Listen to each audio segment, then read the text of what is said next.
बघा, भारतीय संगीताचा इतिहास या घटकामध्ये आपण याच्या आधी वैदिक काळ बघितला. वैदिक काळात काय घडामोडी झाल्या ते आपण त्यामध्ये बघितलं. वैदिक काळात कोणत्या ग्रंथांचं लेखन झालं. सामवेद दिसतो आपल्याला, ज्यामध्ये ऋचांचं गायन केलं जात असे आणि म्हणून तो संगीतासाठी महत्त्वाचा समजला जातो. आता यानंतर मध्य काळामध्ये आपण या ठिकाणी कशाचा विचार करणार आहोत? मोगल काळाचा विचार करणार आहोत. मोगल काळ किंवा मोगल कालखंड. आता या घटकामध्ये मोगल काळामध्ये त्या काळात मोगलांचं आक्रमण भारतावरती झाल्यानंतर कोणकोणते मोगल राजे आले आणि त्यांच्या काळात संगीत कलेमध्ये काय काय बदल घडून आला ते आपण या घटकामध्ये बघणार आहोत किंवा या भागामध्ये आपण बघणार आहोत. वह्या बंद करून ठेवायच्या सगळ्यांनी. आता काय झालं की मोगलांचं आक्रमण झालं आणि भारतीय संगीत आणि मोगलांचं यावनी संगीत. कोणतं संगीत? यावनी संगीत. या दोघांचा परस्परांशी संबंध आला आणि भारतीय संगीताचं स्वरूप फार मोठ्या प्रमाणावरती बदललेलं आपल्याला दिसतं. म्हणजे भारतीय संगीतामध्ये मोठं परिवर्तन घडून आलं. त्या संगीतामध्ये नवनवीन प्रकार जे आहे ते गीत प्रकार निर्माण झाले. कारण एकंदरीत जेव्हा मोगल काळ आपण बघतो तेव्हा आपल्या असं लक्षात येतं की मोगल काळातले जे राजे होते हे सगळे संगीत कलेची आवड जोपासणारे होते. तसे आपल्याला मोगल राजे काही क्रूरही होते, काही चांगले पण होते हे माहिती आहे, पण तरी संगीताची आवड, त्यांच्या दरबारामध्ये संगीत कलेसाठी कलावंत असलेले आपल्याला दिसतात, दरबारी गायक असलेले आपल्याला दिसतात. यावरून संगीत कलेची आवड जोपासणारे मोगल राजे होते. मग आता त्यांच्या काळात काय काय झालं ते एकेका राजाला आपण बघूया. पहिला राजा आहे अल्लाउद्दीन खिलजी. इतिहासाच्या दृष्टीने सांगा बरं, तुम्हाला अल्लाउद्दीन खिलजी यांच्याबद्दल काय माहिती आहे?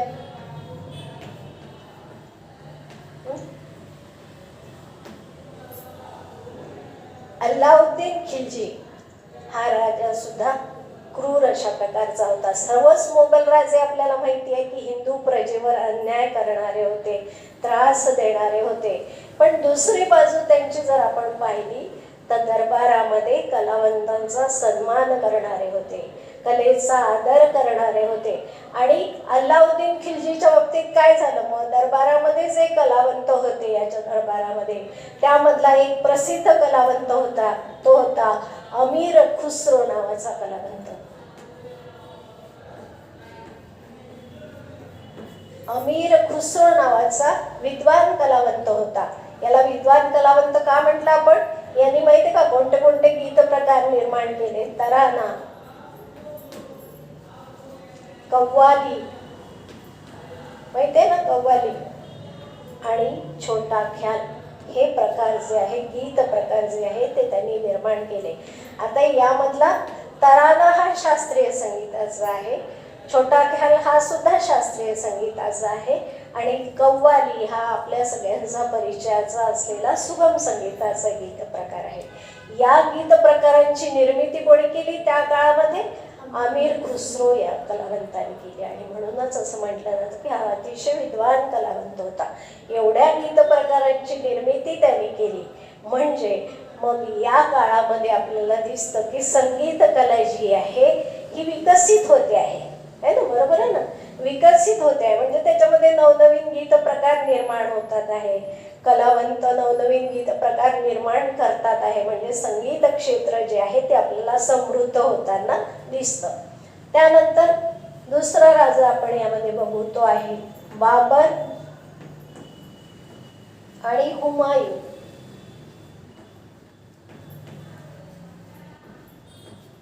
बाबर आणि हुमायून हे राजे सुद्धा संगीताचे जाणकार होते, संगीत कलेचा आदर सन्मान राखणारे होते. बघा, जेव्हा राजाला आवड असेल तर बरोबर दरबारामध्ये गाणं, वादन, नृत्य जे आहे हे होणारच. त्या राजाला जर आवड नसेल तर नाही होणार असे कार्यक्रम.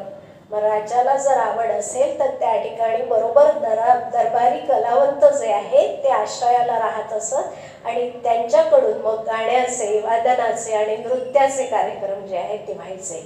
मग आता बाबर आणि हुमायून हे राजे सुद्धा असेच होते की हे सुद्धा संगीत कलेची आवड जपणारे होते, कलेचा सन्मान करणारे होते.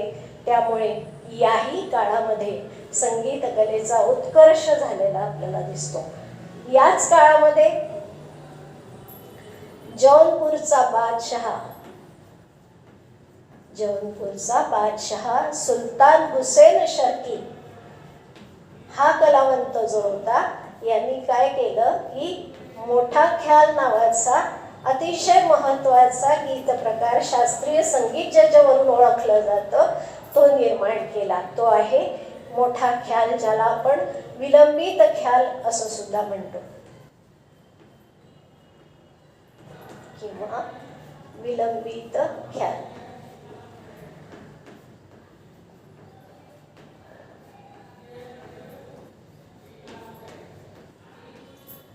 जौनपूर नावाचं छोटासा भाग होता, त्याचा बादशाह होता सुलतान हुसेन शर्की आणि यांनी कोणता प्रकार शोधून काढला? मोठा ख्याल, ज्याला आपण काय म्हणतो?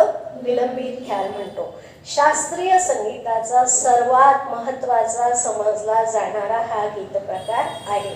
संपूर्ण आपलं जे शास्त्रीय संगीत आहे ते ख्यालावरती आधारलेलं आहे. म्हणजे असं म्हटलं जातं की शास्त्रीय संगीत म्हणजे ख्याल गायन आणि ख्याल गायन म्हणजे शास्त्रीय संगीत. इतका महत्त्वाचा तो गीत प्रकार आहे. तर तो कोणी शोधून काढला? जौनपूरचा बादशहा सुलतान हुसेन शर्की यांनी शोधून काढला. म्हणजेच बाबर आणि हुमायून यांच्या काळात सुद्धा गीत प्रकार जे आहे ते निर्माण झाले आहे. म्हणजे मोगल राजे भारतामध्ये आल्यानंतर संगीत कलेचं क्षेत्र जे आहे ते आपल्याला, आधीच आपलं संगीत क्षेत्र जे आहे ते समृद्ध होतंच, पण मोगल राजे आल्यानंतर आणखी समृद्ध होताना आपल्याला दिसतं. त्यानंतर तिसरा राजा आहे राजा अकबर. आता राजा अकबराबद्दल काय ऐकलंय तुम्ही? नाव ऐकलंय का राजा अकबराचं? नवरत्न दरबार कोणाचा होता? राजा अकबराचा होता ना. बिरबल कोणाच्या दरबारात होता? अकबराच्या दरबारामध्ये. बिरबलाच्या गोष्टी माहिती आहे ना, कसा युक्तीने तो राजाला कोणत्याही प्रसंगामधून मार्ग काढायला मदत करत असे. महाराजा अकबर जो आहे हा सगळ्या कलांना जोपासणारा होता. सगळ्या कलांना म्हणते मी, फक्त संगीत कला नाही. वास्तुकला असेल, मूर्तिकला असेल, चित्रकला असेल, ज्या ज्या कला आहेत त्या सगळ्या कलांची आवड त्याला होती. आणि म्हणून याच्या दरबारामध्ये नवरत्न दरबार असं म्हटलं. याच्या दरबाराला नवरत्न म्हणजे 9 क्षेत्रामधले कलावंत जे आहेत ते त्यांनी आपल्या दरबारामध्ये ठेवलेले होते. मग गायनातले असतील, मूर्तिकलेतले असतील, मूर्तिकला म्हणजे शिल्पकला, वास्तुकलेतले असतील, असे वेगवेगळ्या क्षेत्रातले. बिरबल सुद्धा त्याला मार्गदर्शन किंवा सल्ला देण्याचं, योग्य सल्ला देण्याचं काम करायचं, असा त्याचा नवरत्न दरबार होता. त्याच्यामुळे मग आता राजा अकबराचा काळ जो आहे हा फार महत्त्वाचा आहे. याच्या काळामध्ये फार मोठ्या घडामोडी घडलेल्या आपल्याला दिसतात. मग याच्या दरबारामध्ये गाण्यातला कोणता एकच कलावंत नव्हता.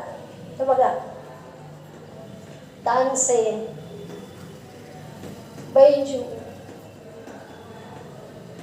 हरिदास असे खूप कलावंत गाण्यातले राजा अकबराच्या दरबारामध्ये होते. म्हणजे फक्त गाण्यातलेच एवढे कलावंत त्याच्या दरबारामध्ये होते, इतर तर होतेच. म्हणजे संगीत कलेची आवड असणारा राजा अकबर असलेला आपल्याला दिसतो. त्याच्या दरबारामध्ये असलेले तानसेन हा कलावंत जो आहे हा अतिशय हरहुन्नरी असा कलावंत होता. म्हणजे फक्त तो स्वतः गायलाच नाही, तर त्यांनी रागांची निर्मिती केली. आणि त्याच्या बाबतीमध्ये अशा काही गोष्टी सांगितल्या जातात की तानसेननी दीप राग गायल्यानंतर दिवे आपोआप पेटायचे. तानसेननी मेघमल्हार राग गायल्यानंतर पाऊस पडायला लागायचा. म्हणजेच काय की एवढी ताकद आपल्या शास्त्रीय संगीतामध्ये आहे की आपण असं पूर्ण जसं म्हटलं त्याच्यावर जरी विश्वास ठेवू शकत नसलो तरी पण किमान या शास्त्रीय संगीतामधून अशी वातावरण निर्मिती होते की जेणेकरून आपल्याला पाऊस पडतो आहे बाहेर असा भास होईल त्या गाण्यामधून. तर असा हा तानसेन जो होता यांनी रागांची निर्मिती केली. पहा, मिया की तोडी, मिया मल्हार,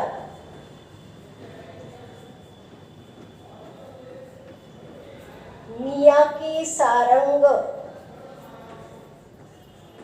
या रागांची निर्मिती त्यांनी केली होती. आता एखाद्या गोष्टीची निर्मिती केव्हा होत असते?